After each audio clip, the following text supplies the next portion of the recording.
പശ്ചിമേഷ്യ അശാന്തം. ഇറാന്റെ ആണവ കേന്ദ്രങ്ങളെ ലക്ഷ്യമിട്ട് ഇസ്രായേലിന്റെ ഓപ്പറേഷൻ റൈസിംഗ് ലയൺ. ടെഹ്റാനിൽ നിരവധിയിടങ്ങളിൽ ബോംബ് വർഷം നടത്തി. ഇറാൻ റവല്യൂഷണറി ഗാർഡ് തലവൻ ഹൊസൈൻ സലാമിയും 6 മുതിർന്ന ആണവ ശാസ്ത്രജ്ഞരും കൊല്ലപ്പെട്ടതായി റിപ്പോർട്ട്. സൈനിക മേധാവി മുഹമ്മദ് ബഖേരിയുടെ മരണവും ഇറാൻ സ്ഥിരീകരിച്ചു. പ്രധാന ആണവ റിയാക്ടർ നതാൻസ് ആക്രമണത്തിൽ തകർന്നു. ഇസ്രായേലിലേക്കുള്ള അനാവശ്യ യാത്രകൾ ഒഴിവാക്കണമെന്ന് ഇന്ത്യക്കാർക്ക് എംബസി നിർദ്ദേശം നൽകി.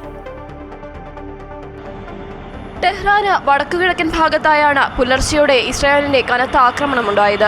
ഇറാന്റെ ആണവ പദ്ധതികളെ ലക്ഷ്യമിട്ടാണ് ഇസ്രായേൽ നേഷൻ ഓഫ് ലയൺസ് എന്ന പേരിൽ ആക്രമണം നടത്തുന്നത്. ഇറാൻ ആണവ കേന്ദ്രങ്ങളിൽ ആക്രമണത്തിന് ഇസ്രായേൽ പദ്ധതിയിടുന്നു എന്ന് US രഹസ്യാന്വേഷണ ഏജൻസികൾക്ക് നേരത്തെ വിവരം ലഭിച്ചിരുന്നു. അതിനാൽ തന്നെ അമേരിക്ക കടുത്ത ജാഗ്രതാ നിർദ്ദേശങ്ങൾ നൽകിയിരുന്നു. ആക്രമണ സാധ്യതയുടെ പശ്ചാത്തലത്തിൽ ഇറാഖിലെ ചില ജീവനക്കാരെ ഒഴിപ്പിക്കാനും പെന്റഗൺ അനുമതി നൽകിയിരുന്നു. മിഡിൽ ഈസ്റ്റിൽ നിന്നും സൈനിക കുടുംബാംഗങ്ങൾക്ക് പിന്മാറാനുള്ള അനുമതിയും പെന്റഗൺ നൽകി. മേഖലയിലുടനീളം സൈനിക സംഘർഷ സാധ്യത ഉയരുന്ന പശ്ചാത്തലത്തിലാണ് സുരക്ഷാ മുൻകരുതലുകൾ കൂടുതൽ ശക്തമാക്കുന്നതെന്നാണ് റിപ്പോർട്ടുകൾ. ഇറാനിലെ ആണവ കേന്ദ്രങ്ങളെ ലക്ഷ്യം വെച്ച് ആക്രമണം നടത്തിയെന്ന് സ്ഥിരീകരിച്ച ഇസ്രായേൽ പ്രധാനമന്ത്രി ബെന്യാമിൻ നെതന്യാഹു രംഗത്തെത്തി. ഇതിനെതിരായ ഓപ്പറേഷൻ ദിവസങ്ങളോളം തുടരുമെന്നും അദ്ദേഹം പറഞ്ഞു. Iran has taken steps that it has never taken before, steps to weaponize this enriched uranium. And if not stopped, Iran could produce a nuclear weapon in a very short time. It could be a year, it could be within a few months, less than a year. This is a clear and present danger to Israel's very survival. 80 years ago, the Jewish people were the victims of a Holocaust perpetrated by the Nazi regime. Iranian ജനതയെ തങ്ങൾ വെറുക്കുന്നില്ലെന്നും സ്വേച്ഛാധിപത്യ ഭരണകൂടമാണ് പൊതുശത്രുവെന്നും Netanyahu പറഞ്ഞു. സമൃദ്ധിയുടെയും സമാധാനത്തിന്റെയും പ്രത്യാശയുടെയും ഒരു ഭാവി ഒരുമിച്ച് കെട്ടിപ്പടുക്കുമെന്നും അദ്ദേഹം Iranian ജനതയെ അറിയിച്ചു. ആണവ നിരായുധീകരണത്തിനായി ഒമാനിൽ 6ാം റൗണ്ട് ചർച്ച നടക്കാനിരിക്കുന്നതിനിടെയാണ് ഇസ്രായേലിന്റെ ആക്രമണം. എന്നാൽ യുറേനിയം സമ്പുഷ്ടീകരണം തുടരുമെന്നും ഭീഷണിപ്പെടുത്താൻ നോക്കേണ്ട എന്നുമുള്ള നിലപാടിൽ ഇറാൻ ഉറച്ചു നിൽക്കുകയായിരുന്നു. ഇറാനെതിരെ ആക്രമണം നടത്തുമെന്ന് ഇസ്രായേൽ കഴിഞ്ഞ ദിവസം പ്രഖ്യാപിച്ചതിനെ തുടർന്ന് പൗരന്മാരെയും നയതന്ത്ര ഉദ്യോഗസ്ഥരെയും US പിൻവലിക്കുകയും ചെയ്തിരുന്നു. ഗൾഫ് രാജ്യങ്ങളിലുള്ള ഉദ്യോഗസ്ഥരുടെ കുടുംബാംഗങ്ങളോടും US-ലേക്ക് മടങ്ങിയെത്താൻ നിർദ്ദേശിച്ചിരുന്നു. അതിനിടെ ആക്രമണത്തിന് പിന്നാലെ ഇസ്രായേൽ ആഭ്യന്തര അടിയന്തരാവസ്ഥ പ്രഖ്യാപിച്ചു. വ്യോമപാത ഇസ്രായേലും അടച്ചു. ഇറാന്റെ തിരിച്ചടിയെന്നോളം ഇസ്രായേലിൽ പലയിടങ്ങളിലും സൈറനുകൾ മുഴങ്ങി. അടിയന്തര ആവശ്യങ്ങൾക്കല്ലാതെയുള്ള യാത്രകൾ റദ്ദാക്കണമെന്ന് ഇന്ത്യൻ എംബസി ഇന്ത്യക്കാർക്ക് മുന്നറിയിപ്പും നൽകിയിട്ടുണ്ട്. News desk Amrita TV. Israel ആക്രമണത്തിനെതിരെ പ്രത്യാക്രമണം തുടങ്ങി ഇറാൻ. ഇസ്രായേൽ ലക്ഷ്യമിട്ട് 100ഓളം ഡ്രോണുകൾ ഇറാൻ വിക്ഷേപിച്ചു. അതിനിടെ ആണവ പദ്ധതി സംബന്ധിച്ച് എത്രയും വേഗം ഉടമ്പടിയിൽ ഏർപ്പെടാൻ ഇറാനോട് US പ്രസിഡന്റ് ഡൊണാൾഡ് ട്രംപ് ആവശ്യപ്പെട്ടു. ഇസ്രായേൽ നടത്തിയ ആക്രമണങ്ങൾക്കുള്ള തിരിച്ചടിയെന്നോണമാണ് ഇറാന്റെ ഡ്രോൺ ആക്രമണം. ഇറാനിലേക്കുള്ള ഇസ്രായേൽ ആക്രമണത്തിൽ ഇസ്രായേലും US-ഉം കനത്ത തിരിച്ചടി നേരിടുമെന്ന് ഇറാന്റെ പരമോന്നത നേതാവ് ആയത്തുള്ള ഖമേനി മുന്നറിയിപ്പ് നൽകിയതിന് പിന്നാലെയാണ് തിരിച്ചടി. രാജ്യത്തിന്റെ പരമാധികാരത്തിന് നേരെ നടത്തിയ ആക്രമണത്തിന് ഇസ്രായേൽ വലിയ വില നൽകേണ്ടി വരുമെന്ന് ഇറാൻ സൈനിക വക്താവും മുന്നറിയിപ്പ് നൽകി. ഇറാനും കടുത്ത സൈനിക നടപടിക്ക് തുനിഞ്ഞതോടെ ഗൾഫ് മേഖല വീണ്ടും യുദ്ധഭീതിയിലാണ്. ഇറാൻ ഇസ്രായേലിലേക്ക് ഏകദേശം 100 ഡ്രോണുകൾ വിക്ഷേപിച്ചതായി IDF വക്താവ് ബ്രിഗേഡിയർ ജനറൽ എഫി ഡ്രഫിൻ സ്ഥിരീകരിച്ചു. ഇസ്രായേൽ ആക്രമണത്തിൽ ഇറാനിൽ 79 പേർ കൊല്ലപ്പെട്ടുവെന്ന് ഇറാൻ മാധ്യമങ്ങൾ റിപ്പോർട്ട് ചെയ്യുന്നു. 329 പേർക്ക് പരിക്കേറ്റതായും വിവരമുണ്ട്. ജനവാസ കേന്ദ്രങ്ങളും ആക്രമിച്ചെന്ന് ഇറാൻ വ്യക്തമാക്കുന്നുണ്ട്. അതിനിടെ ഇറാനോട് ശക്തമായ വാക്കുകളിൽ പറഞ്ഞിട്ടും ആണവ കരാർ യാഥാർത്ഥ്യമായില്ലെന്നും എല്ലാം നഷ്ടപ്പെടുന്നതിനു മുമ്പ് ഇറാൻ ഉടമ്പടിക്ക് തയ്യാറാകണമെന്നും അമേരിക്കൻ പ്രസിഡന്റ് ഡൊണാൾഡ് ട്രംപ് ആവശ്യപ്പെട്ടു. ഇസ്രായേൽ ആക്രമണത്തിൽ ഇറാന് ശക്തമായ നാശനഷ്ടമുണ്ടായിട്ടുണ്ട്. അടുത്ത ആക്രമണം ഇതിലും ക്രൂരമായിരിക്കുമെന്നും താൻ ഒന്നിനു പുറകെ ഒന്നായി ഇറാന് അവസരങ്ങൾ നൽകിയെന്നും ട്രംപ് സമൂഹമാധ്യമത്തിൽ കുറിച്ചു. News desk Amrita TV. Iran Israel സംഘർഷം രൂക്ഷമാകുന്നതിൽ ആശങ്ക രേഖപ്പെടുത്തി ഇന്ത്യ. ഇസ്രായേൽ പ്രധാനമന്ത്രി ബെഞ്ചമിൻ നെതന്യാഹുവുമായി പ്രധാനമന്ത്രി നരേന്ദ്രമോദി ടെലിഫോണിൽ സംസാരിച്ചു. മോദിയോട് നിലവിലെ സാഹചര്യങ്ങൾ നെതന്യാഹു വിശദീകരിച്ചു. നിലവിലെ സാഹചര്യത്തെക്കുറിച്ച് ചർച്ചയും ചെയ്തു. മേഖലയിൽ സമാധാനം പുനഃസ്ഥാപിക്കേണ്ടതിന്റെ ആവശ്യകതയെക്കുറിച്ച് ഇന്ത്യയുടെ ആശങ്കകളെക്കുറിച്ചും വിശദീകരിച്ചെന്ന് പ്രധാനമന്ത്രി X-ൽ കുറിച്ചു. ജർമ്മനി, ഫ്രാൻസ് തുടങ്ങിയ രാഷ്ട്ര തലവന്മാരെയും നെതന്യാഹു വിളിച്ചു.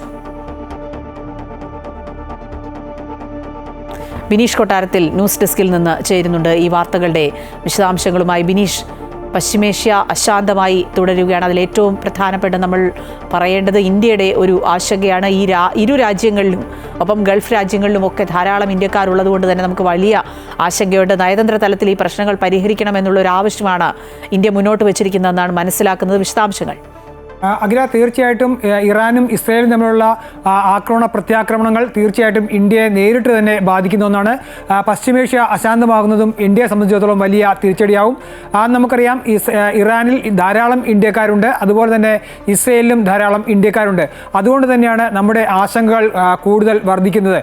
ഇസ്രയേൽ അതിശക്തമായ ഒരു ആക്രമണമാണ് ഇറാനുമേൽ നടത്തിക്കൊണ്ടിരിക്കുന്നത്. ഈ ആക്രമണങ്ങളെ ചെറുക്കുവാനും തിരിച്ച് ആക്രമിക്കുവാനും ഇറാൻ തയ്യാറായതോടുകൂടി ഒരു യുദ്ധത്തിൻ്റെ വക്കിലേക്ക് എത്തുകയാണ് പശ്ചിമേഷ്യ. ആ ഒരു യുദ്ധ സാഹചര്യം തന്നെ മുന്നിൽ കണ്ടുകൊണ്ടാണ് ഇന്ത്യക്ക് വലിയ ആശങ്കയുള്ളത്. അതുകൊണ്ട് തന്നെയാണ് ഇക്കാര്യത്തിൽ യുദ്ധത്തിലേക്ക് പോവാതെ പ്രശ്നങ്ങൾ പരിഹരിക്കണമെന്നുള്ള ഒരു നിലപാട് ഇപ്പോൾ ഇന്ത്യ എടുത്തിരിക്കുന്നത്. ഒപ്പം തന്നെ ഇറാനിൽ ധാരാളം ഇന്ത്യക്കാരുണ്ട്. അവരോട് വീടുകളിൽ നിന്ന് പുറത്തിറങ്ങരുത് എന്നുള്ള ഒരു നിർദ്ദേശമാണ് രാജ്യം നൽകിയിട്ടുള്ളത്. ഒപ്പം തന്നെ ഇസ്രയേലിലുള്ളവരോട് ഉള്ള ഇന്ത്യക്കാരോട് അവിടുത്തെ പ്രാദേശിക ഭരണകൂടങ്ങൾ പറയുന്ന കാര്യങ്ങൾ കൃത്യമായി പാലിക്കണം എന്ന നിർദ്ദേശവും നൽകിയിട്ടുണ്ട്. നമുക്കറിയാം, ഇസ്രയേൽ പോലൊരു ചെറിയ രാജ്യത്തേക്ക് വലിയ ആക്രമണം ഉണ്ടാകുമ്പോൾ ബങ്കറുകൾ ഒക്കെ തന്നെയാണ് വലിയ ആശ്രയമായി മാറുന്നത്. അത്തരം നിർദ്ദേശങ്ങളെല്ലാം തന്നെ കൃത്യമായി പാലിക്കണമെന്നുള്ള നിർദ്ദേശമാണ് അവിടെയുള്ള ഇന്ത്യക്കാർക്ക് നമ്മുടെ രാജ്യം നൽകുന്നത്. ഒപ്പം തന്നെ ഈ രണ്ട് രാജ്യങ്ങളിലേക്കുമുള്ള യാത്രകൾ വളരെ കരുതലോടെ വേണം. വളരെ അത്യാവശ്യമായ സാഹചര്യങ്ങളല്ലാതെ യാത്രകൾ ഒഴിവാക്കണമെന്നുള്ള നിർദ്ദേശവും നൽകുന്നുണ്ട്. പ്രത്യേകിച്ച് പശ്ചിമേഷ്യ തന്നെ, മധ്യേഷ്യ തന്നെ ഒരു സംഘർഷത്തിലേക്ക് നീങ്ങുന്ന സാഹചര്യത്തിൽ നമ്മുടെ വിമാന സർവീസുകളടക്കം നിയന്ത്രിക്കേണ്ടതായി വന്നിട്ടുണ്ട്. ഒപ്പം തന്നെ ആ മേഖലകളിലൂടെ വിമാനം പറക്കുന്നത് പോലും വലിയ അപകടം ക്ഷണിച്ചു വരുത്തുമെന്നതിനാൽ അക്കാര്യത്തിലൊക്കെ ഇന്ത്യ നിയന്ത്രണം കൊണ്ടുവരികയും ഒക്കെ ചെയ്തിട്ടുണ്ട്. എന്തായാലും ഇറാനും ഇസ്രയേലും തമ്മിൽ ഒരു തുറന്ന യുദ്ധമുഖത്തേക്ക് പോയാൽ അത് ഒരു വലിയ യുദ്ധത്തിലേക്ക് മാറുമെന്ന കാര്യത്തിൽ യാതൊരു സംശയവുമില്ല. ഇരുപക്ഷത്തും വിവിധ രാജ്യങ്ങൾ അണിനിരക്കുന്ന ഒരു സാഹചര്യമാവും അടുത്ത ഘട്ടത്തിലുണ്ടാവുക. അതുകൊണ്ട് ഒരു വലിയ യുദ്ധം ഉണ്ടാവാതെ ഇരിക്കുക എന്നുള്ള നിലപാട് തന്നെയാണ് ഇന്ത്യക്കുള്ളത്. എന്നാൽ നിലവിലെ സംഘർഷ സാധ്യതകളും അവരുടെ പ്രത്യാക്രമണ ശ്രമങ്ങളുമൊക്കെ തന്നെ വലിയ ഭീഷണിയാകുന്ന ഒരു സാഹചര്യത്തിലാണ് ഇന്ത്യ തങ്ങളുടെ നിലപാട് അറിയിച്ചിരുന്നത്. ഒപ്പം ഇസ്രായേൽ പ്രധാനമന്ത്രിയായ നെതന്യാഹു നമ്മുടെ പ്രധാനമന്ത്രിയെ അടക്കം വിളിച്ച് കാര്യങ്ങളുമായി ബന്ധപ്പെട്ട ചർച്ചകളൊക്കെ നടക്കുന്നുണ്ട്. എന്തായാലും വലിയ ഒരു ആശങ്കയുടെ നടുവിലാണ് ഇന്ത്യയും ലോകവും ഇപ്പോൾ ഉള്ളത്. അഖില, ശരി, ബിനീഷ് സൂചിപ്പിച്ചതുപോലെ ആശങ്ക തുടരുകയാണ്. പക്ഷേ നയതന്ത്ര തലത്തിലൊക്കെ ഇടപെടൽ ഉണ്ടാകണം. ലോകരാജ്യങ്ങളൊക്കെ ഈ വിഷയത്തിൽ ഇടപെടണം. യുദ്ധമൊന്നും ഒരു നന്മയും കൊണ്ടുവരില്ല എന്നുള്ള തിരിച്ചറിവ് തീർച്ചയായും എല്ലാവർക്കും ഉണ്ടാകണം. ഇറാൻ ഇസ്രയേൽ സംഘർഷത്തിൽ ആശങ്കയോടെ ഗൾഫ് രാജ്യങ്ങൾ. ഇസ്രയേൽ ഇറാനിൽ നടത്തിയ ആക്രമണത്തെ അറബ് രാജ്യങ്ങൾ ശക്തമായി അപലപിച്ചു. സംഘർഷം അവസാനിപ്പിക്കണമെന്നും അന്താരാഷ്ട്ര സമൂഹം വിഷയത്തിൽ ഇടപെടണമെന്നും അറബ് രാജ്യങ്ങൾ ആവശ്യപ്പെടുകയാണ്. ഇറാന്റെ പരമാധികാരത്തെയും സുരക്ഷയും ദുർബലപ്പെടുത്തുകയും രാജ്യാന്തര നിയമങ്ങളുടെയും മാനദണ്ഡങ്ങളുടെയും ലംഘനമാണ് നടക്കുന്നതെന്നും സൗദി അറേബ്യൻ വിദേശകാര്യ മന്ത്രാലയം പ്രസ്താവനയിൽ പറഞ്ഞു. സംഘർഷം ഒഴിവാക്കാൻ UN-ഉം അന്താരാഷ്ട്ര സമൂഹവും ഇടപെടണമെന്നും സൗദി ആവശ്യപ്പെട്ടു. പരമാവധി സ്വയം നിയന്ത്രണം പാലിക്കണമെന്നായിരുന്നു UAE-യുടെ ആവശ്യം. ചർച്ചകൾ നടത്തുക, അന്താരാഷ്ട്ര നിയമം പാലിക്കുക, രാജ്യങ്ങളുടെ പരമാധികാരത്തെ ബഹുമാനിക്കുക എന്നിവ നിലവിലെ പ്രതിസന്ധികൾ പരിഹരിക്കുന്നതിന് അത്യാവശ്യ ഘടകങ്ങളാണെന്നും UAE വ്യക്തമാക്കി. അന്താരാഷ്ട്ര നിയമ തത്വങ്ങളുടെ നഗ്നമായ ലംഘനമാണ് ഇസ്രായേലിന്റേതെന്ന് ഒമാനും ഖത്തറും ജോർദാനും വ്യക്തമാക്കി. അപകടകരമായ നീക്കമാണിതെന്നും രാജ്യങ്ങൾ പ്രതികരിച്ചു. ഇറാൻ വിദേശകാര്യമന്ത്രിയുമായി സൗദി വിദേശകാര്യമന്ത്രി ടെലിഫോണിൽ സംസാരിച്ചു. ഖത്തറിലെ വിദേശകാര്യ സഹമന്ത്രി ഇറാൻ അംബാസിഡറുമായി കൂടിക്കാഴ്ച നടത്തി. അന്താരാഷ്ട്ര സമൂഹം വിഷയത്തിൽ ഇടപെടണമെന്ന് ഖത്തർ പ്രധാനമന്ത്രി ആവശ്യപ്പെട്ടു. ചർച്ചകളിലൂടെ പ്രശ്നം പരിഹരിക്കണമെന്നും UN സുരക്ഷാ കൗൺസിൽ വിഷയത്തിൽ ഇടപെടണമെന്നും സംഘർഷം അവസാനിപ്പിക്കണമെന്നുമാണ് അറബ് രാജ്യങ്ങളുടെ ആവശ്യം. ഇറാന്റെ തിരിച്ചടിയിൽ ഗൾഫ് രാജ്യങ്ങൾ ഭീതിയിലാണ്. ഇസ്രായേലിന്റെ ഈ ആക്രമണം പശ്ചിമേഷ്യയെ ഒരു വലിയ യുദ്ധത്തിലേക്ക് നയിച്ചേക്കുമോ എന്ന ആശങ്കയാണ് അറബ് രാജ്യങ്ങൾ പങ്കുവയ്ക്കുന്നത്. US ഇറാൻ ആണവ ചർച്ച ഒമാൻ തലസ്ഥാനമായ മസ്കറ്റിൽ ശനിയാഴ്ച നടക്കേണ്ടതാണ്.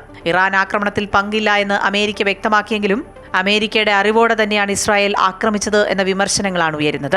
ഇതോടെ അമേരിക്കൻ എംബസികളിലെയും സൈനിക കേന്ദ്രങ്ങളിലെയും ഉദ്യോഗസ്ഥരെ ഒഴിപ്പിക്കാൻ US നടപടി ആരംഭിച്ചതായും റിപ്പോർട്ടുകളുണ്ട്.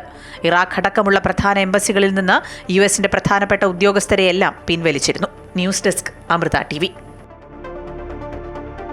ഇസ്രായേലിന്റെ ആക്രമണത്തെ തുടർന്ന് ആകാശപാത അടച്ച ഇറാൻ. എയർ ഇന്ത്യയുടെ നിരവധി വിമാനങ്ങൾ വഴിതിരിച്ചുവിട്ടതോടെ വ്യോമഗതാഗതം താറുമാറായി. ഇറാൻ ഇസ്രയേൽ സംഘർഷത്തെ തുടർന്ന് ഇറാൻ വ്യോമപാത അടച്ചതോടെ വ്യോമഗതാഗതമാകെ താളം തെറ്റി. നിരവധി എയർ ഇന്ത്യ വിമാനങ്ങൾ വഴിതിരിച്ചുവിടുകയും സർവീസ് പൂർത്തിയാക്കാനാകാതെ തിരികെ വരികയും ചെയ്തു. എയർ ഇന്ത്യയുടെ AIC 129 മുംബൈ ലണ്ടൻ വിമാനം, മുംബൈ ന്യൂയോർക്ക് AIC 119 വിമാനങ്ങളാണ് തിരിച്ചു വിളിച്ചത്. ന്യൂയോർക്കിൽ നിന്ന് ഡൽഹിയിലേക്കും ഡൽഹി, മുംബൈ എന്നിവിടങ്ങളിൽ നിന്ന് ലണ്ടനിലേക്കും ന്യൂയോർക്കിലേക്കുമുള്ള നിരവധി വിമാന സർവീസുകൾ ഇതിൽ ഉൾപ്പെടുന്നുവെന്ന് എയർ ഇന്ത്യ അറിയിച്ചു. നിലവിൽ 16 വിമാന സർവീസുകളെയാണ് ബാധിച്ചത്. യാത്രക്കാരുടെ സുരക്ഷ മുൻനിർത്തിയാണ് ഈ നടപടി സ്വീകരിച്ചതെന്ന് എയർ ഇന്ത്യ പ്രസ്താവനയിൽ പറഞ്ഞു. യാത്ര തുടരാൻ ആഗ്രഹിക്കുന്നവർക്ക് ബദൽ യാത്രാ ക്രമീകരണവും ഏർപ്പെടുത്തി. അല്ലാത്തവർക്ക് റീഫണ്ടോ സൗജന്യ യാത്രാ പുനഃക്രമീകരണമോ നൽകുമെന്നും കമ്പനി അറിയിച്ചു. ഇറാനെ ഇസ്രായേൽ ആക്രമിച്ചതിനു പിന്നാലെ പശ്ചിമേഷ്യ കനത്ത യുദ്ധഭീതിയിലാണ്. ഇസ്രായേൽ ഇറാന്റെ തലസ്ഥാനമായ ടെഹ്റാൻ ഉൾപ്പെടെ ആക്രമിച്ചു. ഇറാന്റെ ആണവ കേന്ദ്രങ്ങളെ ലക്ഷ്യം വെച്ചായിരുന്നു ആക്രമണം. News desk Amrita TV. Israel Iran സംഘർഷം രൂക്ഷമായതിനു പിന്നാലെ അന്താരാഷ്ട്ര വിപണിയിൽ എണ്ണ സ്വർണ്ണ വിലകൾ കുതിച്ചുയർന്നു. ഇന്ത്യൻ വിപണി കൂപ്പുകുത്തി. രൂപയുടെ മൂല്യം ഇടിഞ്ഞു. സംഘർഷ സാഹചര്യത്തിൽ എണ്ണവില ഉയർന്നതും ഓഹരി വിപണി ദുർബലമായതും പുറത്തേക്കുള്ള വിദേശ നിക്ഷേപ ഒഴുക്ക് തുടരുന്നതുമാണ് രൂപയുടെ മൂല്യം ഇടിയാൻ കാരണമായത്. എണ്ണ മേഖലയാണ് ഏറ്റവും കൂടുതൽ നഷ്ടം നേരിട്ടത്. നിലവിൽ ഇന്ത്യ മുഖ്യമായി ആശ്രയിക്കുന്ന ബ്രെന്റ് ക്രൂഡ് വില ബാരലിന് $6 ഉയർന്ന് $77 ഇതോടെ എണ്ണ വിപണന കമ്പനികളുടെ ഓഹരികൾ 6% വരെ ഇടിഞ്ഞു. സ്വർണ്ണവിലയും കുതിച്ചുയരുകയാണ്. സ്വർണ്ണ വില പവന് 1560 രൂപ വർദ്ധിച്ച് 74,360 രൂപയായി. ഇറാനെതിരായ ഇസ്രയേൽ ആക്രമണത്തിൽ പ്രതികരിച്ച് മുഖ്യമന്ത്രി പിണറായി വിജയൻ. ഇസ്രയേൽ എല്ലാ കാലത്തും തെമ്മാടി രാഷ്ട്രമെന്ന് പിണറായി വിജയൻ പറഞ്ഞു. ലോകസമാധാനം നശിപ്പിക്കുന്ന നടപടിയാണ് ഇസ്രായേലിൻ്റെതെന്നും മുഖ്യമന്ത്രി പ്രതികരിച്ചു. ഇസ്രയേൽ പണ്ടേ ലോക തെമ്മാടിയായിട്ടുള്ള ഒരു രാഷ്ട്രമാണ്. ലോകത്ത് സാധാരണഗതിയിലുള്ള ഒരു മര്യാദയും പാലിക്കേണ്ടതില്ല എന്ന നിലപാട് അംഗീകരിച്ചു പോകുന്ന ഒരു രാഷ്ട്രമാണത്. എന്തുമാകാം, അമേരിക്കയുടെ പിന്തുണയുണ്ട് എന്ന ധിക്കാരപരമായ സമീപനമാണ് എല്ലാ കാലത്തും ഇസ്രയേൽ സ്വീകരിച്ചിട്ടുള്ളത്. അമേരിക്കൻ സാമ്രാജ്യത്തിന്റെ ലോക ഗുണ്ടയാണ് ഇസ്രായേൽ എന്ന് CPM general secretary MA baby. ലോക രാഷ്ട്രീയത്തിൽ അമേരിക്കയ്ക്ക് വേണ്ടി കുറ്റകൃത്യങ്ങൾ ചെയ്യാനാണ് ഇസ്രായേൽ നിലകൊള്ളുന്നത്. ഇത് തെമ്മാടി രാഷ്ട്രമാണെന്നും അന്താരാഷ്ട്ര ബന്ധങ്ങളിൽ വലിയ മാറ്റങ്ങൾക്കിടയാക്കുമെന്നും MA ബേബി പറഞ്ഞു. ഇറാനും ഇസ്രായേലും തമ്മിൽ ഇപ്പോൾ പ്രശ്നങ്ങളൊന്നും ഈ ദിവസങ്ങളിൽ ഉണ്ടായിട്ടില്ല. പക്ഷേ അമേരിക്കൻ സാമ്രാജ്യത്വത്തിൻ്റെ ഒരു ലോകഗുണ്ട എന്ത് വിളിക്കണം എന്ന് ഞാനിങ്ങനെ ആലോചിക്കുക. നാട്ടുപുറത്ത് ഗുണ്ടകളും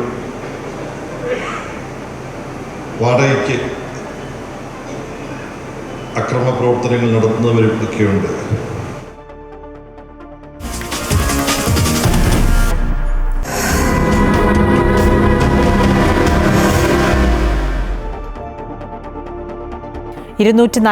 യാത്രക്കാരുടെ മരണത്തിനിടയാക്കിയ അഹമ്മദാബാദ് വിമാന ദുരന്തത്തിൽ തകർന്ന വിമാനത്തിന്റെ ബ്ലാക്ക് ബോക്സും ഡിജിറ്റൽ വീഡിയോ റെക്കോർഡറും കണ്ടെത്തി. അട്ടിമറി സംശയിക്കുന്നില്ലെങ്കിലും NIAയും അന്വേഷണം തുടരും. അപകടത്തിന്റെ കാരണം കണ്ടെത്താൻ സാധ്യമായതെല്ലാം ചെയ്യുമെന്ന് വ്യോമയാന മന്ത്രാലയം വ്യക്തമാക്കി.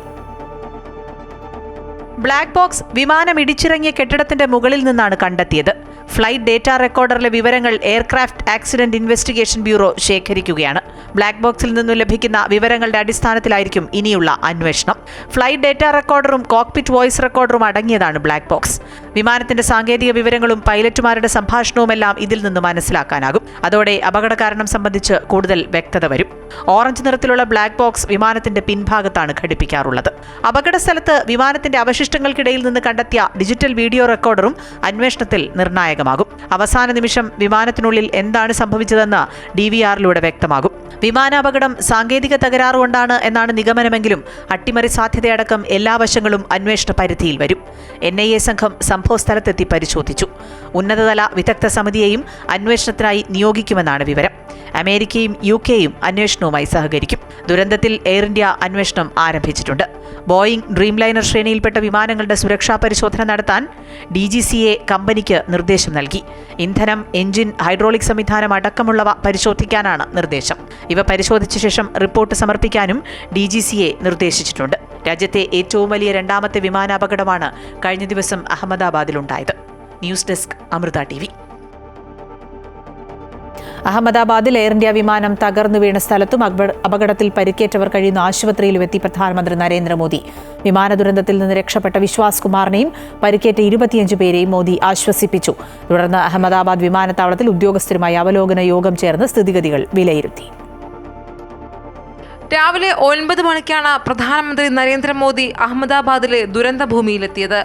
അപകടസ്ഥലം നേരിട്ട് വിലയിരുത്തുകയും ഉന്നത ഉദ്യോഗസ്ഥരോട് കാര്യങ്ങൾ ആരായുകയും ചെയ്തു. ദുരന്തത്തിന്റെ ആഘാതം നേരിട്ട് കണ്ട പ്രധാനമന്ത്രി അവിടെ നിന്ന് നേരെ പോയത് ആശുപത്രിയിലേക്കാണ്. അപകടത്തിൽ നിന്ന് അത്ഭുതകരമായി രക്ഷപ്പെട്ട ഏക യാത്രികൻ വിശ്വാസ് കുമാറിനെ സന്ദർശിക്കുകയും ആശ്വസിപ്പിക്കുകയും ചെയ്തു. मेरे नजरों के सब सामने हुआ था. मेरे खुद को भी बिलीव नहीं होता कि मैं कैसे उसमें से जिंदा बाहर निकला, क्योंकि थोड़ा टाइम के लिए तो मेरे को लगा था कि मैं भी मरने वाला हूँ, लेकिन जब मेरी आँख खुल के मैं देखा ना तो मुझे लगा मैं ज़िंदा हूँ. तो मैंने ट्राई किया, जब मेरी सीट थे वो मेरी बेल्ट निकाला, मैंने वो ट्राई किया जहाँ से निकल सकता वहाँ से. അപകടത്തിൽ പരിക്കേറ്റ മറ്റാളുകളെയും അദ്ദേഹം സന്ദർശിച്ചു. കൂടാതെ വിമാന അപകടത്തിൽ മരിച്ച ഗുജറാത്ത് മുൻ മുഖ്യമന്ത്രി വിജയ് രൂപാണിയുടെ ഭാര്യ അഞ്ജലിയെയും നേരിൽ കണ്ട് ആശ്വസിപ്പിച്ചു. സ്ഥിതിഗതികൾ വിലയിരുത്തിയ പ്രധാനമന്ത്രി അഹമ്മദാബാദിൽ ചേർന്ന ഉന്നതതല യോഗത്തിൽ പങ്കെടുത്തു. ഗുജറാത്ത് മുഖ്യമന്ത്രി ഭൂപേന്ദ്ര പട്ടേൽ, കേന്ദ്ര സിവിൽ ഏവിയേഷൻ മന്ത്രി റാം മോഹൻ നായിഡു എന്നിവരും യോഗത്തിൽ പങ്കുചേർന്നു.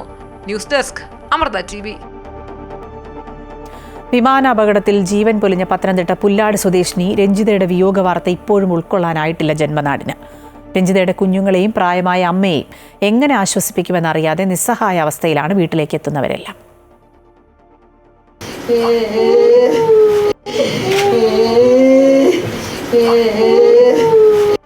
കണ്ണീരിലാണ് നാട്.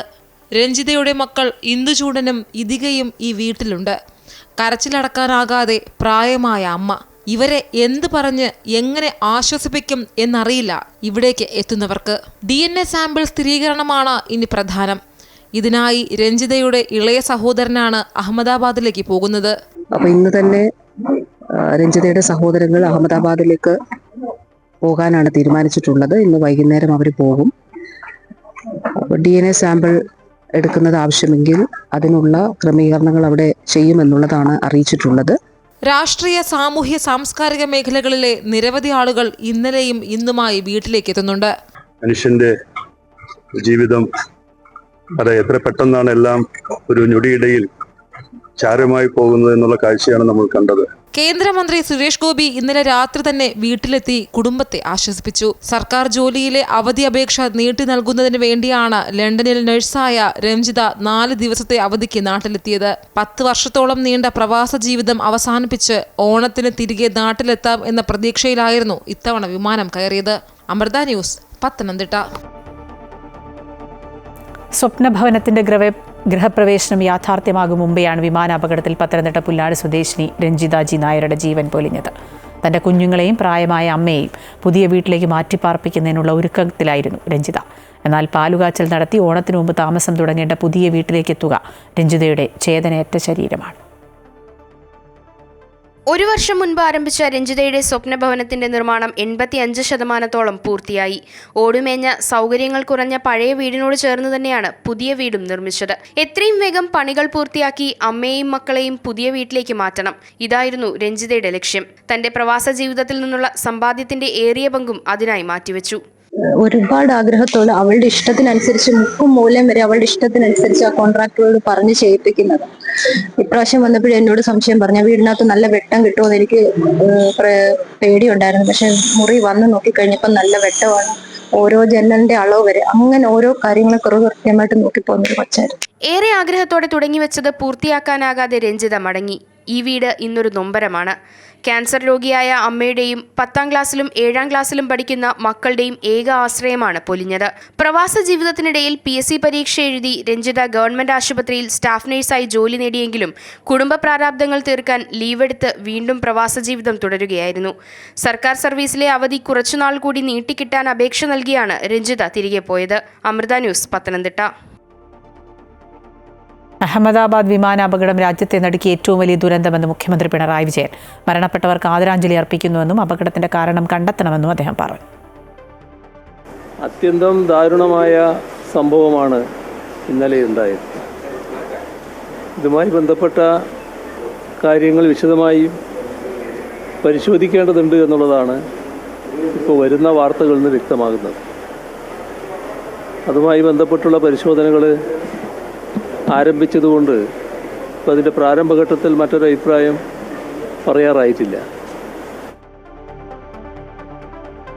അഹമ്മദാബാദ് വിമാനാപകടം ദേശീയ ദുരന്തമെന്നും സാങ്കേതികമായി പ്രഖ്യാപിക്കേണ്ടത് കേന്ദ്ര സർക്കാരെന്നും BJP സംസ്ഥാന അധ്യക്ഷൻ രാജീവ് ചന്ദ്രശേഖർ. വേണ്ടത് സർക്കാർ ചെയ്യുമെന്നും കുടുംബത്തിനൊപ്പം എന്നറിയിക്കാനാണ് നേരിട്ടെത്തിയതെന്നും അദ്ദേഹം പറഞ്ഞു. അവിടെ DNA കളക്ഷൻ എല്ലാം ആ പ്രോസസ്സ് ചെയ്യുന്നതാണ് ഞാൻ മനസ്സിലാക്കുന്നത്. മീഡിയയാണ് മനസ്സിലാക്കുന്നത്. ആ പ്രോസസ്സ് ഇനി നടക്കട്ടെ. അത് കഴിഞ്ഞിട്ട് നമുക്ക് മനസ്സിലാവും എപ്പോഴാണ് ബോഡീസ് എല്ലാം മടങ്ങി വരുന്നത്. അതിനെക്കുറിച്ച് ഞാനൊന്നും പറയാൻ ആഗ്രഹിക്കുന്നില്ല. അഹമ്മദാബാദ് വിമാനാപകടത്തിന്റെ യഥാർത്ഥ കാരണം കണ്ടുപിടിക്കേണ്ടതുണ്ടെന്ന് AICC general secretary KC Venugopal. പല കോണുകളിൽ നിന്നും പല അഭിപ്രായങ്ങൾ വരുന്നുണ്ട്. എത്രയും പെട്ടെന്ന് അന്വേഷണം പൂർത്തിയാക്കി യാഥാർത്ഥ്യം പുറത്തു കൊണ്ടുവരണമെന്നും അദ്ദേഹം പറഞ്ഞു. കേരളത്തിന് കൂടി ഒരു കണ്ണീരായി മാറുന്നൊരവസ്ഥ മൊത്തത്തിൽ നമുക്ക് കണ്ണീര് തന്നെയാണ്. രഞ്ജിതയുടെ പ്രത്യേകമായിട്ട് നമ്മുടെ മലയാളിയായിട്ടുള്ള സഹോദരിയുടെ വിയോഗം ഏറ്റവും സങ്കടകരമായി പോയി. ആ ദുരന്തം വളരെ വളരെ സങ്കടകരമായിട്ടുള്ള ദുരന്തമാണ്. ഇന്ത്യ അടുത്ത കാലത്തൊന്നും കണ്ട ദുരന്തമല്ല. അതിൻ്റെ ഗൗരവത്തിൽ സർക്കാർ അടിയന്തരമായിട്ടും ബ്ലാക്ക് ബോക്സ് കണ്ടുപിടിക്കേണ്ടതായിട്ടുണ്ട്. അത് സംബന്ധിച്ചുള്ള അന്വേഷണത്തിന് രീതിയുണ്ട്. സിവിൽ ഏവിയേഷൻ ആക്സിഡൻറ്റുകളുടെ അന്വേഷണത്തിൻ്റെ രീതികളുണ്ട്. ഞാൻ നേരത്തെ സൂചിപ്പിച്ച പോലെ ഇൻ്റർനാഷണൽ ഏജൻസികളും അന്വേഷണ രംഗത്തുണ്ടെന്നാണ് മനസ്സിലാക്കാൻ സാധിക്കുന്നത്. അഹമ്മദാബാദ് വിമാന ദുരന്തത്തിൽ മരണമടഞ്ഞവർക്ക് ആദരാഞ്ജലി അർപ്പിച്ച് ദുബായിൽ ഇന്ത്യൻ പ്രവാസി സമൂഹം. ഇന്ത്യൻ കോൺസുലേറ്റ് ഹാളിൽ ഒത്തുചേർന്ന വിവിധ തുറകളിൽ നിന്നുള്ള പ്രവാസികളാണ് അപകടത്തിൽ മരണമടഞ്ഞവർക്ക് ശ്രദ്ധാഞ്ജലി അർപ്പിക്കുകയും ദുരന്തത്തിൽ അനുശോചനം രേഖപ്പെടുത്തുകയും ചെയ്തത്. ദുബായിലെ Indian consul general Satheesh Kumar Sivan വിമാനാപകടത്തിൽ മരണപ്പെട്ടവർക്ക് ആദരാഞ്ജലി അർപ്പിച്ചു. അഹമ്മദാബാദ് വിമാന ദുരന്തത്തിൽ നേരത്തെ UAE, ഒമാൻ, സൗദി അറേബ്യ എന്നീ രാജ്യങ്ങൾ ഇന്ത്യയെ അനുശോചനം അറിയിച്ചിരുന്നു. Observing a minute of silence in honor and praying for the departed souls. So I think we should all stand together and pray for their peace. Thank you. Ahmedabad വിമാനാപകടത്തിൽ മരിച്ച രഞ്ജിതയെ അപമാനിച്ച് Facebook post ഇട്ടതിന് സസ്പെൻഷനിലായ കാസർഗോഡ് വെള്ളരിക്കുണ്ടിലെ deputy tahsildar A. പവിത്രനെ police arrest ചെയ്തു. സമൂഹത്തിൽ ജാതീയമായ സ്പർദ്ധയുണ്ടാക്കാൻ ശ്രമം നടത്തിയെന്ന കുറ്റത്തിന് ഇയാൾക്കെതിരെ ഭാരതീയ ന്യായ സംഹിതയിലെ 153A വകുപ്പ് പ്രകാരം കേസെടുത്തു. കൂടാതെ സ്ത്രീത്വത്തെ അപമാനിച്ചുവെന്നും കുറ്റം ചുമത്തിയിട്ടുണ്ട്. NSS ഹോർസ്ദുർഗ് താലൂക്ക് പ്രസിഡന്റ് പ്രഭാകരൻ കരിച്ചേരിയുടെ പരാതിയിലാണ് സസ്പെൻഷനിലായ ഡെപ്യൂട്ടി തഹസിൽദാർ A. പവിത്രനെതിരെ പോലീസ് കേസെടുത്തത്.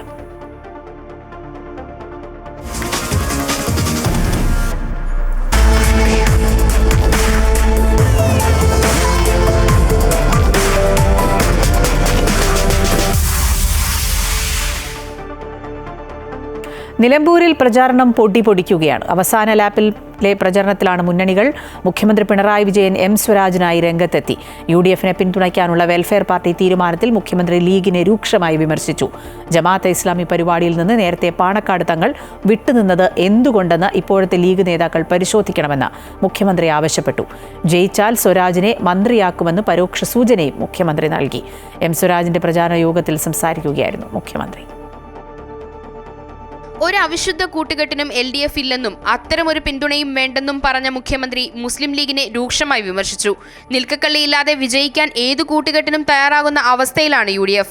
ഇപ്പോൾ ജമാഅത്തെ ഇസ്ലാമിയെ കൊണ്ടുനടക്കുന്ന ലീഗ് നേതൃത്വം നേരത്തെ പാണക്കാട് തങ്ങൾ എന്തുകൊണ്ടാണ് അവരുടെ പരിപാടിയിൽ നിന്ന് വിട്ടുനിന്നിരുന്നതെന്ന് പരിശോധിക്കണമെന്ന് മുഖ്യമന്ത്രി ആവശ്യപ്പെട്ടു.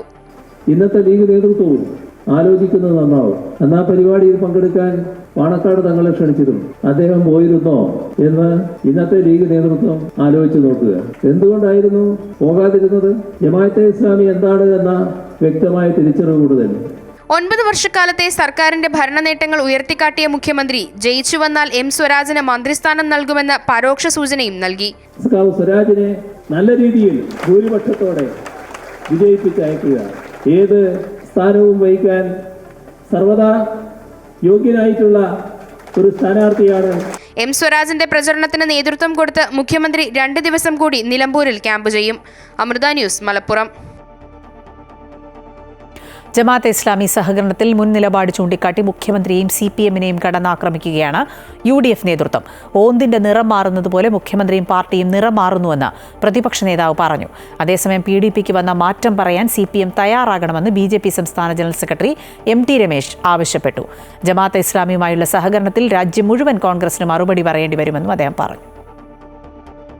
തെരഞ്ഞെടുപ്പിന്റെ അജണ്ട മാറ്റാനുള്ള CPM-ന്റെ ശ്രമമാണ് ജമാഅത്തെ ഇസ്ലാമി സഹകരണവും മറ്റ് ആരോപണങ്ങളുമെന്നാണ് പ്രതിപക്ഷ നേതാവ് പറയുന്നത്. എന്നാൽ അങ്ങനെ പറയുമ്പോഴും മുഖ്യമന്ത്രിയെയും CPM-നെയും ഇതേ വിഷയത്തിൽ പ്രതിപക്ഷ നേതാവ് VD സതീശൻ കടന്നാക്രമിക്കുന്നുണ്ട്. പച്ചയായ വർഗീയത പറഞ്ഞ് തെരഞ്ഞെടുപ്പിന്റെ അജണ്ട മാറ്റാനാണ് CPM-ഉം മുഖ്യമന്ത്രിയും ശ്രമിക്കുന്നതെന്ന് അദ്ദേഹം നിലമ്പൂരിൽ പറഞ്ഞു. തെരഞ്ഞെടുപ്പ് അടുക്കുമ്പോൾ മാത്രം പലസ്തീൻ വിഷയം ഉയർത്തുന്നത് അതുകൊണ്ടാണെന്നും പ്രതിപക്ഷ നേതാവ് കുറ്റപ്പെടുത്തി. ഇപ്പൊ പച്ചയ്ക്ക് വർഗീയത പറയാണ് CPM. പച്ചയ്ക്ക് വർഗീയത. CPM കേഡറുകളോട് സ്ക്വാഡുകളോട് പറഞ്ഞിരിക്കുന്നത് വീടുകളിൽ പോയി പച്ചയ്ക്ക് വർഗീയത പറഞ്ഞ് വോട്ട് പിടിക്കാനാണ്. ഈ തെരഞ്ഞെടുപ്പിലെ അജണ്ട മാറ്റാൻ മുഖ്യമന്ത്രിയും CPM-ഉം ശ്രമിക്കണ്ട. കാരണം ഈ തെരഞ്ഞെടുപ്പിൽ ജനങ്ങളുടെ മനസ്സിലുള്ളത് ഈ സർക്കാരിനോടുള്ള അതിശക്തമായ എതിർപ്പാണ്. അതേസമയം വിഷയത്തിൽ UDF-നെയും LDF-നെയും ഒരുപോലെ വിമർശിക്കുകയാണ് BJP. PDPക്ക് വന്ന മാറ്റം എന്താണെന്ന് CPM സംസ്ഥാന സെക്രട്ടറി വ്യക്തമാക്കണമെന്ന് BJP സംസ്ഥാന ജനറൽ സെക്രട്ടറി MT രമേശ് ആവശ്യപ്പെട്ടു. ജമാഅത്തെ ഇസ്ലാമിയുമായി സഹകരിച്ചാണ് മുന്നോട്ട് പോകുന്നതെങ്കിൽ കോൺഗ്രസിന് രാജ്യം മുഴുവൻ അതിന് മറുപടി പറയേണ്ടി വരുമെന്നും അദ്ദേഹം മുന്നറിയിപ്പ് നൽകി. ഗോവിന്ദ മാഷ്ക്ക് പല മാറ്റങ്ങൾ വന്നിട്ടുണ്ട്. പക്ഷെ PDPക്ക് എന്തെങ്കിലും മാറ്റം വന്നിട്ടുണ്ടോ എന്ന് നമുക്കറിയില്ല. ഇനി PDPക്ക് മാറ്റം വന്നു എന്ന് ഗോവിന്ദ മാഷ്ക്ക് വല്ല ബോധ്യമുണ്ടെങ്കിൽ ആ മാറ്റം എന്താണ് എന്ന് ജനങ്ങളോട് പറയാനുള്ള ബാധ്യത CPM നേതൃത്വത്തിനില്ലേ? PDP ആരംഭിച്ചത് മുതൽ അവർ സ്വീകരിച്ച ഏതെങ്കിലും ഒരു നിലപാട് അവർ മാറ്റിയിട്ടുണ്ടോ? പെൻഷൻ വിഷയത്തിലും അനന്തുവിന്റെ മരണവുമായി ബന്ധപ്പെട്ട പ്രതിഷേധത്തിലും CPM അജണ്ടയ്ക്ക് പിന്നാലെ പോകേണ്ടി വന്ന UDF ജമാഅത്തെ ഇസ്ലാമി വിഷയത്തിൽ 2 ദിവസത്തിനു ശേഷം പിന്നോട്ട് നടക്കുകയാണ്. വിവാദങ്ങളുടെ പിന്നാലെ പോയാൽ സർക്കാരിനെതിരായ യഥാർത്ഥ വിഷയങ്ങളിൽ നിന്ന് ശ്രദ്ധ മാറുമെന്ന് ഇപ്പോൾ കോൺഗ്രസ് നേതൃത്വം തിരിച്ചറിഞ്ഞിട്ടുണ്ട്. എന്നാൽ ആ വിഷയത്തിൽ തന്നെ പ്രതിപക്ഷത്തെ കെട്ടിയിടാനാണ് CPM-ന്റെയും LDF-ന്റെയും ശ്രമം. അമൃത ന്യൂസ്, നിലമ്പൂർ. തോറ്റ് നാറുമെന്ന് മനസ്സിലാക്കിയപ്പോൾ LDF ഡൈവേർഷൻ പൊളിറ്റിക്സ് കളിക്കുന്നുവെന്ന് KC വേണുഗോപാൽ. നിലമ്പൂരിലെ തെരഞ്ഞെടുപ്പ് ഫലം എല്ലാത്തിനുമുള്ള ഉത്തരം നൽകും. കപ്പലപകടത്തിൽ ഹൈക്കോടതി കേസെടുക്കാൻ തീരുമാനിച്ചപ്പോൾ പേരിനൊരു FIR ഇട്ടു. അദാനിയെ കാണുമ്പോൾ കവാത്ത് മറക്കുന്നതാണ് സർക്കാരിന്റെ രീതിയെന്നും അദ്ദേഹം പറഞ്ഞു. തോറ്റ് നാറുമെന്ന് തോന്നിയപ്പോൾ കാണിക്കുന്ന ചില ഡൈവേർഷൻ പൊളിറ്റിക്സ് മാത്രമാണ്. നിലമ്പൂരിലെ റിസൾട്ട് നിങ്ങൾ നോക്കിക്കോ, 23-ാം തീയതി നോക്കിക്കോ. കേരളത്തിലെ ജനങ്ങൾ ഈ സർക്കാരിനെ എത്രമാത്രം വെറുക്കുന്നുള്ളതിൻ്റെ യഥാർത്ഥ പ്രതിഫലനമായിരിക്കും നിലമ്പൂരിൽ വരാൻ വേണ്ടി പോകുന്നത്. കപ്പൽ ദുരന്തം ഉണ്ടായാൽ അതിന് കേസെടുക്കണ്ട. കേരളത്തിലെ താല്പര്യങ്ങൾ സംരക്ഷിക്കാൻ വേണ്ടിയിട്ടുള്ളൊരു ഗവൺമെൻറ് ആണെങ്കിൽ കപ്പൽ ദുരന്തം ഉണ്ടായാൽ അതിൻ്റെ പിറ്റേന്ന് FIR ഉണ്ട്. ഇപ്പോൾ എല്ലാവരും കൂടെ, മാധ്യമങ്ങളും നമ്മളും എല്ലാവരും കൂടെ ഇറങ്ങി ഹൈക്കോടതി കേസെടുക്കാൻ തീരുമാനിച്ചപ്പോൾ, ഹൈക്കോടതിയിൽ സംബന്ധിച്ച് പെറ്റീഷൻ വന്നപ്പോൾ പേരിനൊരു FIR ഇട്ടിരിക്കുക. മുഖ്യമന്ത്രിയുടെ ലീഗ് വിമർശനത്തിന് മറുപടിയുമായി പാണക്കാട് സാദിഖ് അലി ശിഹാബ് തങ്ങൾ. ഭരണപരാജയം മറയ്ക്കാനാണ് ലീഗിനെ മുഖ്യമന്ത്രി വിമർശിക്കുന്നത്. വെൽഫെയർ പാർട്ടി ഇടതുപക്ഷത്തിനൊപ്പമായിരുന്നുവെന്നും തങ്ങൾ പറഞ്ഞു. വെൽഫെയർ പാർട്ടി നേരത്തെ ഇടതുപക്ഷത്തിന് പിന്തുണ കൊടുത്തു, ഇപ്പോൾ UDF-ന് പിന്തുണ വരുന്നു. അത്രേ ഉള്ളൂ, അതിൻ്റെ രാഷ്ട്രീയം അത്രേ ഉള്ളൂ. തങ്ങൾ പറഞ്ഞതെന്ന് വെച്ചാൽ നേരത്തെ ഇടതുപക്ഷത്തിനായിരുന്നു അവരെ പിന്തുണ, ഇപ്പോൾ UDF-നാണ്. അത് അവർ കൊടുത്തതാണ്. അത് വളരെ ക്ലിയറായി അവരാ നിലപാട് മാറ്റിയത്.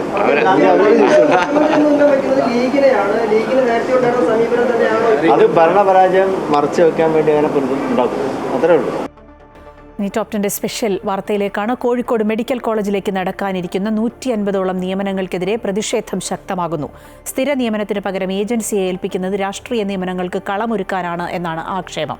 നിയമനത്തിനായി നടത്തുന്ന അഭിമുഖങ്ങൾ ഉൾപ്പെടെ തടയുമെന്ന നിലപാടിലാണ് പ്രതിപക്ഷം. വൈദഗ്ധ്യമുള്ളവരെ നിയമിക്കുന്നതിന് പകരം മെഡിക്കൽ കോളേജിലെ നിയമനങ്ങൾ രാഷ്ട്രീയവൽക്കരിക്കുകയാണ് എന്നാണ് പ്രതിപക്ഷ ആരോപണം. കഴിഞ്ഞ മെയ് മാസം ആദ്യം മെഡിക്കൽ കോളേജിലെ അത്യാഹിത വിഭാഗത്തിലുണ്ടായ തീപിടുത്തമാണ് ആശുപത്രിയിലെ ജീവനക്കാരുടെ കുറവിലേക്ക് വിരൽ ചൂണ്ടിയത്. പുതുതായി PMSSY ബ്ലോക്ക് കെട്ടിടമൊരുങ്ങിയെങ്കിലും ആവശ്യത്തിന് ജീവനക്കാരുണ്ടായിരുന്നില്ല. ഇതേ കെട്ടിടത്തിൽ രണ്ടാമതും തീ ഉയർന്ന പശ്ചാത്തലത്തിൽ മെഡിക്കൽ കോളേജും പരിസരവും പ്രതിഷേധത്തിനും സാക്ഷിയായി. ഇതിനൊടുവിലാണിപ്പോൾ 150 പേരെ നിയമിക്കാനുള്ള സർക്കാർ ഉത്തരവിറങ്ങിയത്. 68 സ്റ്റാഫ് നഴ്സിനെയും 40 നഴ്സിംഗ് അസിസ്റ്റന്റിനെയും ഉൾപ്പെടെ നിയമിക്കാൻ ഉത്തരവായെങ്കിലും ഏത് ഏജൻസി മുഖാന്തരമാണെന്ന് കൃത്യമായി പറഞ്ഞിട്ടുണ്ടായിരുന്നില്ല.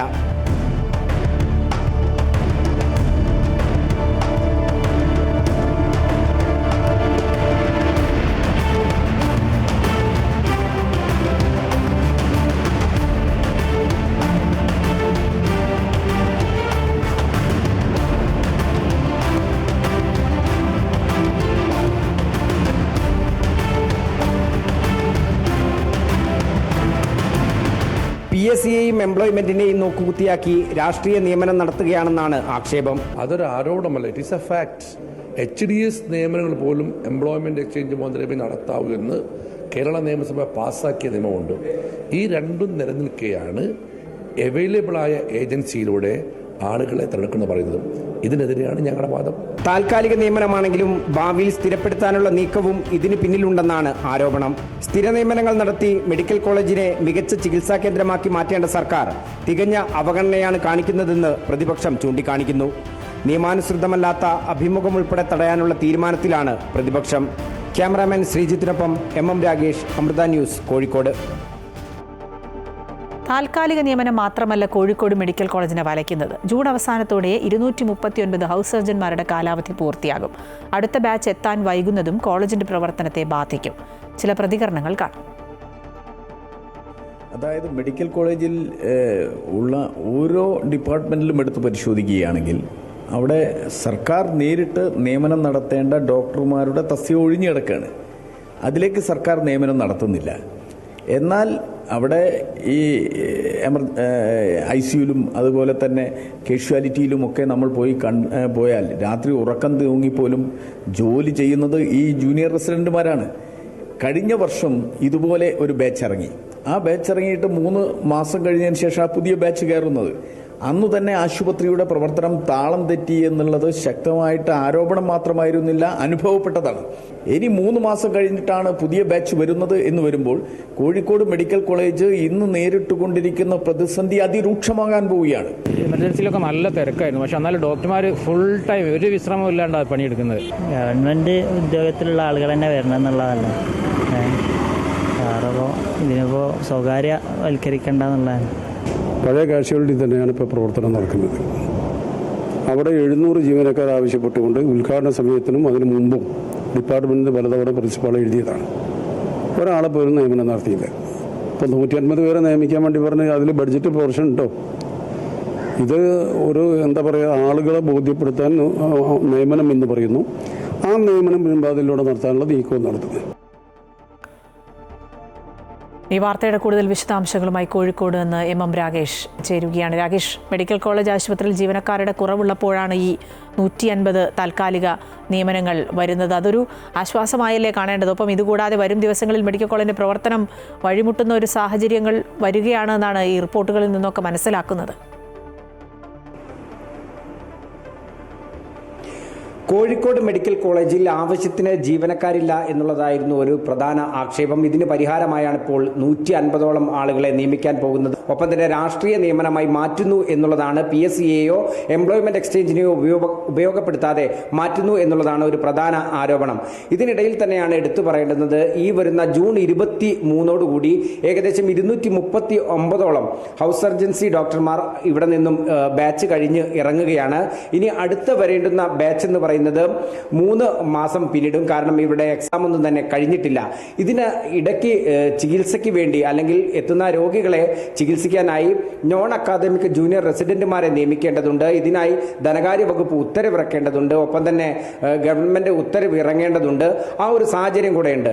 ഏതായാലും മെഡിക്കൽ കോളേജിൽ ആവശ്യത്തിന് ജീവനക്കാരില്ലാത്ത രൂക്ഷമായ സ്ഥിതിയാണ് ഇനി വരാനിരിക്കുന്നത്. ഇതിലെല്ലാം തന്നെ സർക്കാർ എന്ത് നിലപാട് സ്വീകരിക്കും, ഒപ്പം തന്നെ സ്ഥിര നിയമനം നടത്തി മെഡിക്കൽ കോളേജിനെ ശക്തിപ്പെടുത്താൻ എന്ത് നടപടിയെടുക്കുമെന്നാണ് ഉറ്റുനോക്കുന്നത്. MM രാഗേഷാണ് കോഴിക്കോട് നിന്ന് വാർത്തയുടെ വിശദാംശങ്ങൾ നൽകിയത്.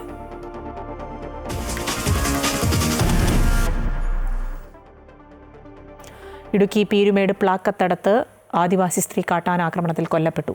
വനവിഭവങ്ങൾ ശേഖരിക്കാൻ പോയ ആദിവാസി സ്ത്രീയായ സീതയാണ് കൊല്ലപ്പെട്ടത്. രാവിലെ തോട്ടം തൊഴിലാളിയെയും കാട്ടാന ആക്രമിച്ചിരുന്നു. ഭർത്താവിനും മക്കൾക്കുമൊപ്പം വിഭവങ്ങൾ ശേഖരിക്കാൻ പോവുകയായിരുന്നു സീത. ഇവരുടെ തലയ്ക്കാണ് ആനയുടെ ചവിട്ടേറ്റത്. തുടർന്ന് സീതയെ പീരുമേട് താലൂക്ക് ആശുപത്രിയിൽ എത്തിച്ചെങ്കിലും ജീവൻ രക്ഷിക്കാനായില്ല. സീതയുടെ ഭർത്താവിനും ആനയുടെ ആക്രമണത്തിൽ പരിക്കേറ്റു. ഇദ്ദേഹത്തെ പീരുമേട് താലൂക്ക് ആശുപത്രിയിൽ പ്രവേശിപ്പിച്ചു. എനിക്ക് ഇവിടെ തട്ടി എറിയുന്ന കണ്ടപ്പോൾ ഞാൻ ആന മുമ്പിലോട്ട് ചാടിക്കൊടുത്ത അന്നപ്പോൾ എന്നെ തട്ടിയെറിയത് എങ്ങനെയൊന്നും അറിയാൻ പറ്റിയില്ല, കാണാൻ പറ്റിയില്ല. എന്നെ തട്ടി എറിഞ്ഞ് കൊടുത്ത് അവളുടെ അടുത്തോട്ട് പിന്നെ ഞാൻ തിരിഞ്ഞു പോയത്. എന്നാൽ പിന്നെ ചെയ്തെന്ന് എനിക്കറിയില്ല. രാവിലെ തോട്ടം തൊഴിലാളിയെയും കാട്ടാന ആക്രമിച്ചിരുന്നു. വണ്ടിപ്പെരിയാർ മൗണ്ട് എസ്റ്റേറ്റിലെ തൊഴിലാളിയായ അന്തോണിക്കാണ് പരിക്കേറ്റത്. തലയ്ക്കും കൈകാലുകൾക്കും ഗുരുതരമായ പരിക്കേറ്റ ഇദ്ദേഹം കോട്ടയം മെഡിക്കൽ കോളേജ് ആശുപത്രിയിൽ ചികിത്സയിലാണ്. കാട്ടാനാക്രമണത്തിനെതിരെ പീരുമേട്ടിൽ പ്രതിഷേധം ശക്തമായി. CPMന്റെ നേതൃത്വത്തിൽ വനം വകുപ്പ് ഓഫീസിലേക്ക് പ്രകടനം നടത്തി.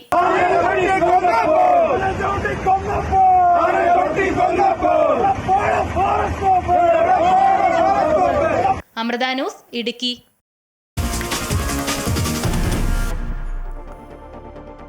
സംസ്ഥാനത്ത് മഴ കനക്കുന്നു. നാളെ മുതൽ അതിതീവ്ര മഴയ്ക്ക് സാധ്യതയുണ്ട്. ഇന്ന് 10 ജില്ലകളിൽ ഓറഞ്ച് അലർട്ട് പ്രഖ്യാപിച്ചിരുന്നു. മധ്യ കേരളത്തിലും വടക്കൻ കേരളത്തിലുമായിരുന്നു മഴ മുന്നറിയിപ്പ്. കണ്ണൂർ, കാസർഗോഡ് ജില്ലകളിൽ നാളെ റെഡ് അലർട്ടാണ്. 9 ജില്ലകളിൽ നാളെ ഓറഞ്ച് അലർട്ടുമുണ്ട്. പത്തനംതിട്ട, കോട്ടയം, ഇടുക്കി, എറണാകുളം, തൃശൂർ, പാലക്കാട്, മലപ്പുറം, കോഴിക്കോട്, വയനാട് ജില്ലകളിലാണ് ഓറഞ്ച് അലർട്ട്. ഞായറാഴ്ച 5 ജില്ലകളിൽ റെഡ് അലർട്ടും 9 ജില്ലകളിൽ ഓറഞ്ച് അലർട്ടും പ്രഖ്യാപിച്ചിട്ടുണ്ട്. അതിനിടെ കേരള തീരത്ത് കടലാക്രമണം രൂക്ഷമാണ്.